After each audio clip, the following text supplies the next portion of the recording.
Hello and welcome to your astrological vibrations for Tuesday, April 19th, 2022 by Gaia Blooming.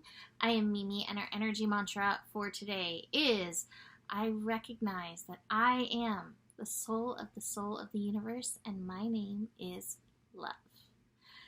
And today we finish up Sun in Aries. And so we finish up this process for the last 30 days where we've been digging deeper into who we are. And I love that quote by Rumi, that who we are is the soul of the universe, and that each of us is named love.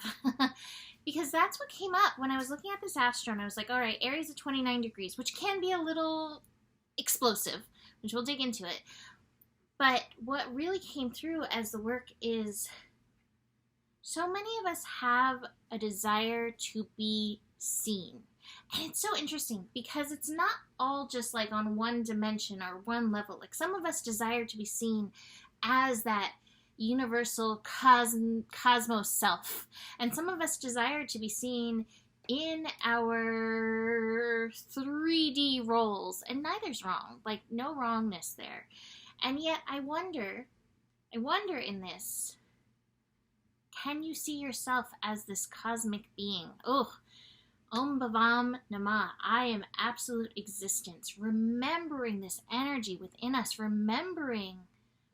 One of my favorite things that Dr. Wayne Dyer used to say is like, you are what you come from. You are a piece of this thing that you come from. You know, like if you are a piece of apple pie, you are apple pie. We are a piece of the universe. We are a piece of God. We are this.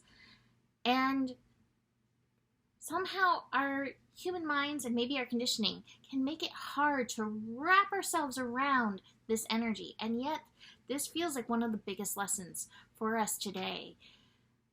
Recognizing this energy and even being accepting of like the 3D layer of who we are, how we are showing up in this incarnation.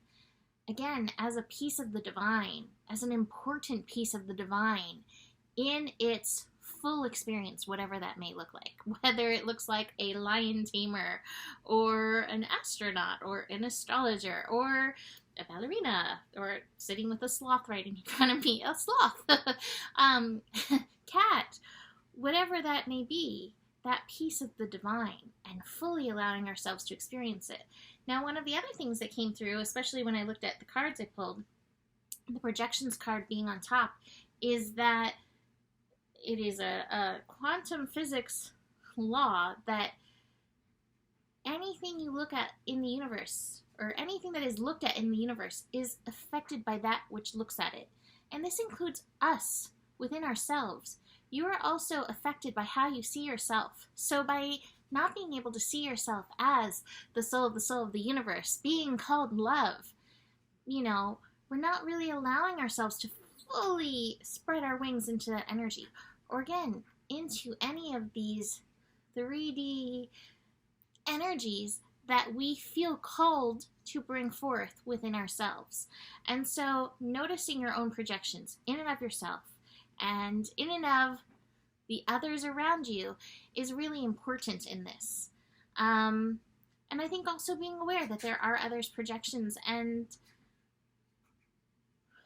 I think sometimes the awareness, but the ability to like rise above them is also really powerful. So keeping that all in mind as we move through this final day of Aries.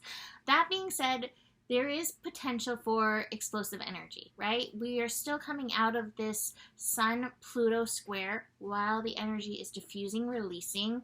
29-degree Aries can be powerful, so be aware of any anger and frustrations rising. The moon in Sagittarius. The moon in Sagittarius can keep us like friendly and like, but can also add to the fire energy of the day, especially as it is engaging in squares with Mars and Venus.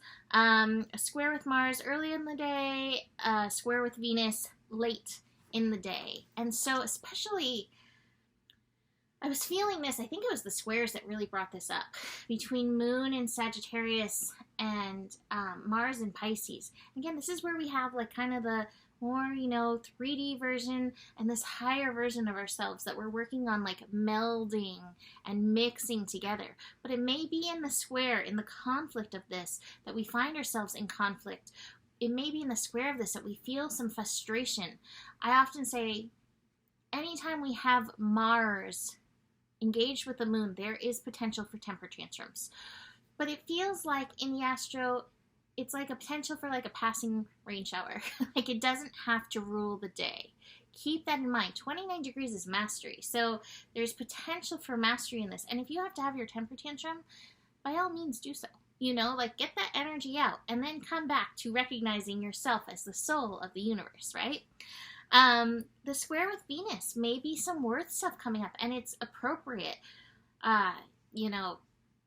Mercury, Uranus, North Node, eclipse coming in the sign of Taurus, all of this in Taurus, the sun about to move into Taurus. So be aware. And again, finding that reckoning between who you are on this planet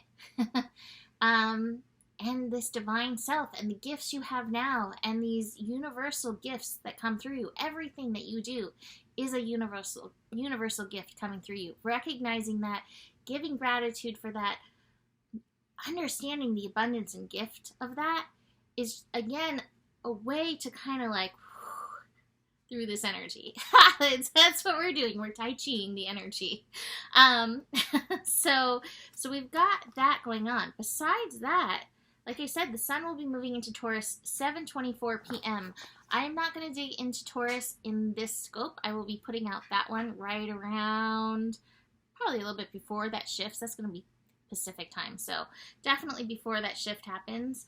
But just be aware, you may start feeling like the slowed down Taurus feels before they come up. So awareness of that will help.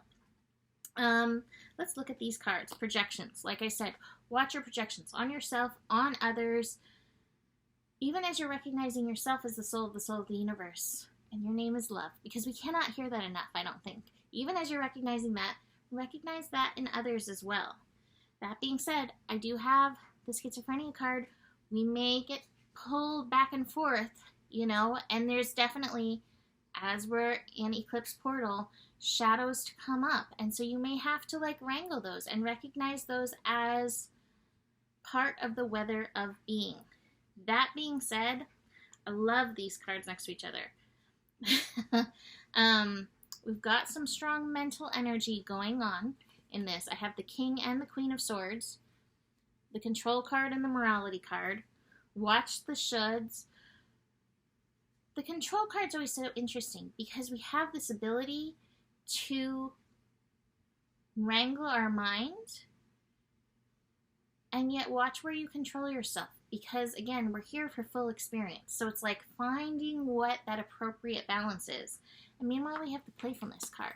So we have different ways that we could go in and through this energy. And chances are it's going to be affected by your projection. What are you projecting for yourself? Which way can you go? Which way can you move in? At the same time, what do you need to experience? No shame in your game either way. But recognize the playfulness is there and available for you. And even with the projections, you can move through and find new alignment. So, that's it for today. You can book a reading. Eclipse readings are up. I will say that I did a run through on my Patreon site of the signs and the different experiences. Just a brief overview of the incoming eclipses. So if you're like, I don't feel like I need a full eclipse reading, but I want to download, you can join my Patreon group. The link for that is below. Besides that, the better it gets, the better it gets. There's more than enough love in the world for you. You have the power, and honor your values. Namaste.